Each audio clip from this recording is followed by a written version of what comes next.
What's going on, everyone? In today's video, Victor and I are going to talk about how Amazon is now requiring that if you want to sell Scholastic books on Amazon, you may need to first get an invoice and have purchased 100 units of Scholastic books just to be able to sell them. In other words, by a certain date, I think it's actually April 29th, 2025. If you receive this particular email, you may no longer be able to sell Scholastic books unless you provide, or you meet these requirements. So before we get into it, what's going on, Victor? What's up, Joji? A lot of people are getting this email and a lot of people are freaking out. And so we thought, all right, let's make a video explaining what we know and how we recommend you guys proceed. Yep. And we'll talk about whether or not this is writing on the wall, if this is yet another one of those reasons why you should no longer ever sell on Amazon, as is always said in a lot of the Facebook groups. So, with that said, let's dive into the email that some people got. So, this is actually a forwarded email. I actually didn't receive the email. This is somebody who reached out to me who was concerned, and this is the email that was given to them, and that is, "Hey, we're implementing additional qualifications to sell Scholastic products given the sensitive nature of the products. Specifically, we are limiting offers to domestic sellers, which have a track record of steady availability and sales of significant inventory supply." And essentially, what they're saying is they want supply chain greater than 100 units of inventory. And if you cannot supply that by April 29th, they're going to remove your listings. So I didn't receive the email. Victor didn't receive the email. But the good news, Victor, is that when it comes to online book arbitrage and the Scholastic brand, there are kind of very few books that have much value, anyways. So, Right.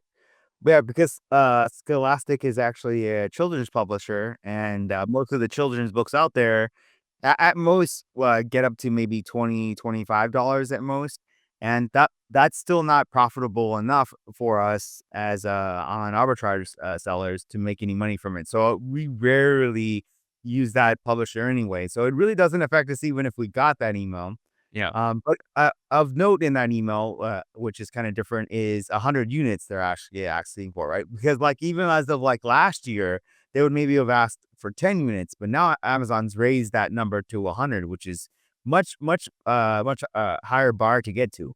Yeah, if you didn't know, you could go to or go to a website called christianbooks.com.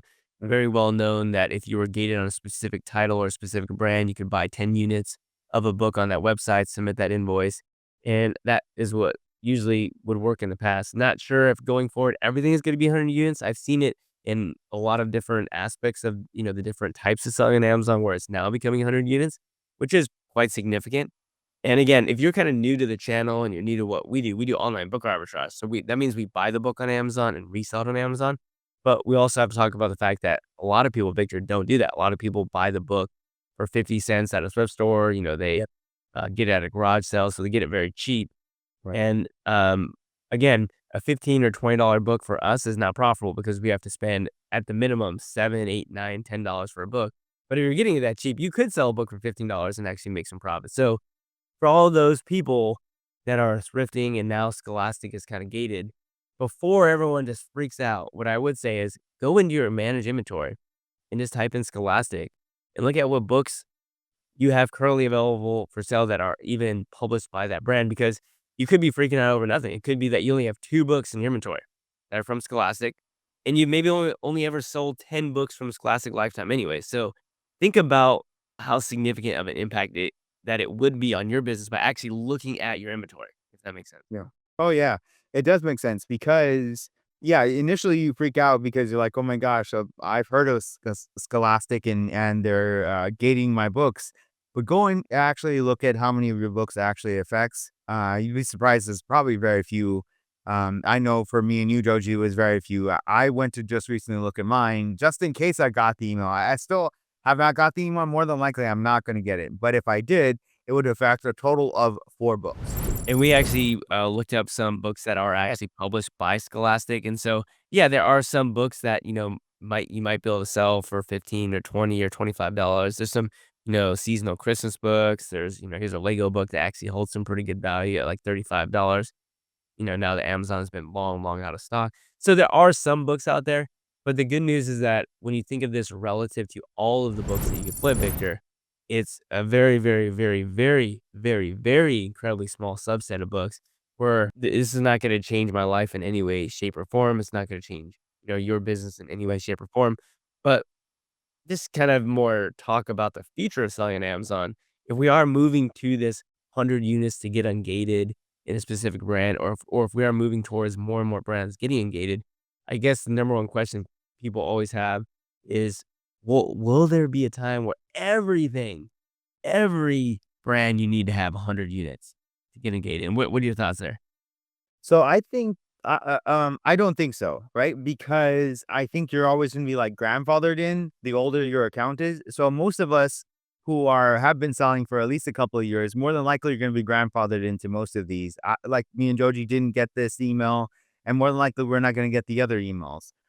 So and besides that, I don't think it's gonna happen to most of the publishers because Amazon still needs us as sellers to provide books to their customers. So yeah, I don't think they're gonna gate every book out there. And Joshi, I also get this. I got this question quite often. Do you think as sellers, if I got that email, do you think I should go and supply 100 units? Do you think I should do that to try to get Hey, ungated? okay. What would you answer to them? Say, absolutely not. Absolutely not. If you what you have to think about, right, let's use the math. So if we go to christianbooks.com and we find a Scholastic book, that's $3. If you're gonna buy 100 copies for $3 each, even though you're getting that book really like super, super dirt cheap, that's still $300. And you have to think about, okay, well, if I do get that invoice and if Amazon does accept it, what is the sort of net overall gain? Because you're taking a loss in the short term because you're not going to be able to sell those books. They're essentially just going to be recycled away. It's essentially eaten cost. But then again, we just showed you that there really aren't that many Scholastic books that have much value. So this is kind of one of those business practices. When something does change or something does happen, you have to think about what's the long term consequence or impact on the business net, meaning overall. And in this case, it doesn't make any financial sense for us to get ungated in Scholastic because we're not going to really have any books to sell anyways. And so therefore it's not that big of an impact. Now, if it were some other major publisher and it's like 30% of all the books that we sell on our account Yeah. come from this one source and that accounts for $100,000 in revenue, when all of a sudden getting that, 100 unit invoice for $3 seems like it makes business sense. So is that Yeah. Perfect answer, Georgie. Exactly the same thing. If say like McGraw Hill for high school books gated me, yeah, I would go and try to find the cheapest McGraw Hill high school book and buy those units to try to get ungated again because that's a big part of my book business. Yeah, and remember that if you follow Victor and I, we're always going to do our best to share the best tips and strategies for the community. Meaning, if something like that does happen, where it is Yeah. an apocalypse, the McGraw Hill apocalypse, we call it, where all of a sudden all McGraw Hill books or a collection of publishers. Yeah. Victor and I have been doing this for a long time, 7 or 8 years.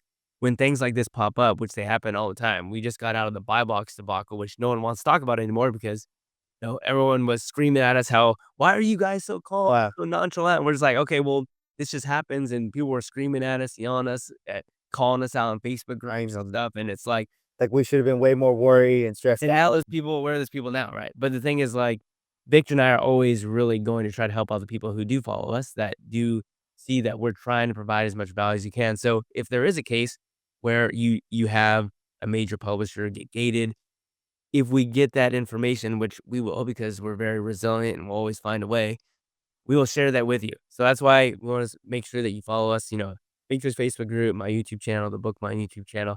We're always going to try to help others out as well. So all this to say, to wrap it up, Victor, is that it's not the end of the world.